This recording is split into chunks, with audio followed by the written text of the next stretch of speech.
Table పైన 70 కోట్లు 15 నిమిషాల్లో ఎంత లెక్క పెడితే అంతా మీదే. ఉద్యోగులకు చైనా కంపెనీ బంపర్ ఆఫర్ ఇచ్చింది.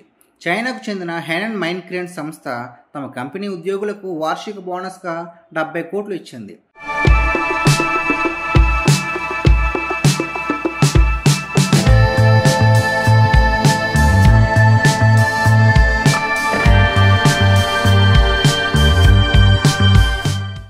అరవై నుంచి 70 మీటర్ల పొడవు ఉన్న టేబుల్ పైన ఈ మొత్తాన్ని ఉంచి ఉద్యోగులను 30 టీమ్స్గా డివైడ్ చేసింది. ఒక్కో టీం నుంచి ఇద్దరు మాత్రమే వచ్చి 15 నిమిషాల్లో ఎంత లెక్క పెడతారో అంతా ఆ టీం తీసుకోవచ్చని ఆఫర్ ఇచ్చింది.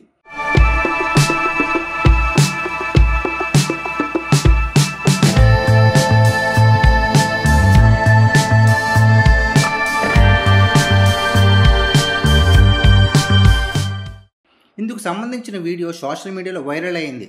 2023 జనవరిలోనూ ఇదే విధంగా హెనన్ మైన్క్రేన్ సంస్థ తమ ఉద్యోగులకు 70 కోట్ల బోనస్ ఇచ్చింది.